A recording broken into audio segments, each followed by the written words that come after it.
Hey, what's up, y'all? DontFightDucks here, and I have some huge Phasmophobia news for you. Kinetic just dropped the new development preview for the game, which reveals the release date for the Grafton Farmhouse rework, information about the next round of drops, and even the reveal of the brand new map that they've been working on that's coming out later this year.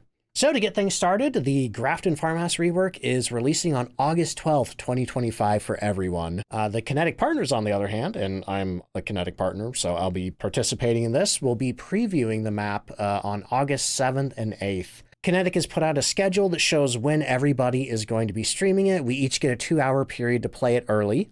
And my preview period is going to be on August 7th at 6 p.m. Eastern Time. But if you aren't able to tune in live, don't worry, I'll have it all up on YouTube the next day for you to check out. But that brings me to the next thing, which is the new Twitch drops for this awesome Reaper badge with a cool wolf pin.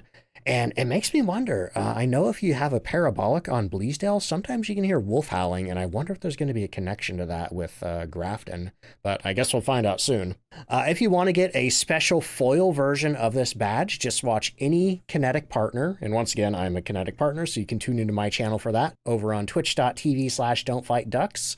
Just watch any Kinetic partner for 2 hours, anytime on August 7th or 8th to get that badge. There is only a 48-hour window to get this. I know that doesn't sound like a lot of time, but 2 hours is pretty short for a Twitch drop at least, so should be pretty easy to get. Before I move on to the new map reveal though, I do have some new Grafton Farmhouse screenshots for you. Here's an alternate shot of the foyer giving us a view of a little bit of the second floor. We can see all the way through the roof, which is really cool. And interestingly, this room here used to be the living room, but it looks like there's more of a some kind of table in there with a bunch of chairs around it. I don't think that's the dining room, so I'm really interested to see what that is. And then there's the chandelier that's fallen off the ceiling there. This here gives us an alternate view of the dining room with the smash table. And one of the details that I like is you can actually see there's a bathtub falling through the ceiling here. That's really funny. Looking over here, I think this is the front entrance maybe. That almost looks like the chandelier right there. But more importantly, I think this is the door to the twins' bedroom, which is where the mannequins, well, now it's a seamstress studio, but that's where the mannequins are going to be. Here's another shot of the room upstairs with the giant hole in the wall, and we can see a pretty spooky tree out there. Then I do not know where this is, but I can't quite tell what's through this door, but it's giving me the creeps. Here's yet another view of the foyer with the light on so we could see a little more of what's up there. And finally, I think this is the front entrance of the farmhouse, so I cannot wait to explore this map and see what secrets it holds. All right, and now for the moment everybody's been waiting for, the reveal of the new map, Nell's Diner. Diner conspiracy theorists, you were correct. If you don't know what I mean, there was a newspaper in the Bleasdale rework that had an ad for Nell's Diner, and a lot of people instantly clued on to that being the new map. But up here, there's a little description of it. It says, Nell's Diner, serving the city of Tucson 24 hours a day, 7 days a week. One thing I really like about it from the concept art is that it's the first map we've ever had in a desert. We've had plenty of maps in wilderness and suburbia, but we've never had a map in a location like this before. But let me run you through some concept art for it, and then I also have 2 real actual screenshots from the diner to show you. So I recognize this picture here as the blurred out picture from the road map. You can see the sign and you can see the building over here. But one interesting thing about it is there's a police car out front. They do mention in the development preview that they're really focusing on environmental storytelling for this map to kind of give us an idea of like what went down in here. We saw a little bit of that in the Bleasdale rework with a lot of elements around the house, but I'm really excited to see, what they do for this map. Here's an inside view of the counter. We have the menu back here, a baked good case, and interestingly, there's a stool over here that's been knocked over, and maybe like somebody running out of the restaurant as they got spooked by a ghost or something. Then here we have the kitchen, lots of pots and pans. I would love to see a poltergeist do a polter pile in here. That would be amazing. We have a back office area with a couple of security monitors, one of those little desk clacky toys, and a computer. I don't know why I said computer like that. Then we have the bathroom. I love the paper towels all over the place, and I love the paper towel hanging out of the dispenser. I hope we can like manually shoot paper towels out of that. That would be hilarious.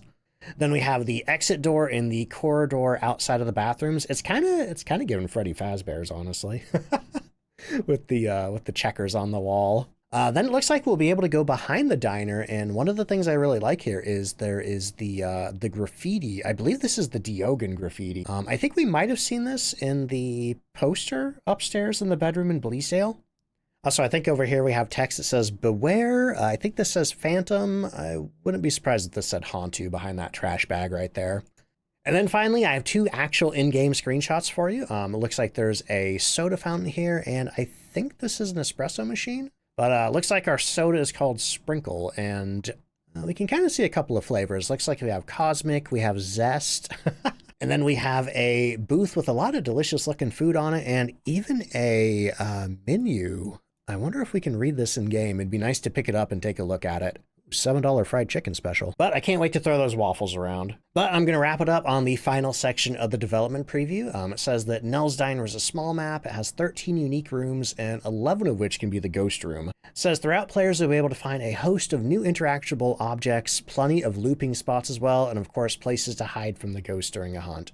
It goes on to say the rooms themselves offer contrasting lighting. The front dining area, for example, is appropriately lit, whereas the back of the house and staff areas are run down, dingy, and have, in general, seen better days, while outside, neon lights illuminate the area.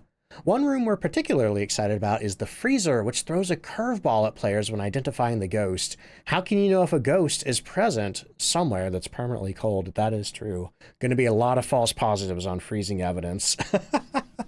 But here's the bit that I was talking about earlier with the environmental storytelling. It says another element we're excited for is players to experience with Nell's Diner is our environmental storytelling, as seen by both the scene outside and as well as the recently abandoned diner itself, where food still sits warm and tables are cluttered with plates and cutlery. Something awful has taken place. What exactly has happened is, of course, up to you as a community to piece together. We're excited to hear your theories. We'll share full release for Nell's Diner closer to the time, so stay tuned for more information in the coming weeks and months. So just to emphasize, this diner is coming sometime later this year. This isn't going to be part of the next Grafton Farmhouse update. So this is just something to look forward to in the future. But they close it out by saying, we're hard at work on what remains with the 2025 roadmap for Phasmophobia, including our player character update and putting plans in place for what will be a really exciting 2026 for Phasmophobia, Kinetic Games, and the community as a whole. Stay tuned to our social channels and this blog for all the latest news on Phasmophobia and more. And I can say that, I've been part of the Phasmophobia Kinetic Partner Summits now, and there is so much crazy stuff coming in the future. I can't talk about it yet, but there is so much in the future to look forward to with Phasmophobia. But all right, that about wraps it up. Just to go over the drops again, they will be happening on August 7th and 8th. If you're in the Western Hemisphere, they're going to be starting on the evening of August 6th and running until the evening of August 8th. So just make sure you find some time during that 48-hour period to tune into a Kinetic Partner stream, mine or one of the other partners, to make sure you get that foil badge, because this one looks really cool. I cannot wait to see it animated. But all right, thank you for watching, and I'll see you around. Later.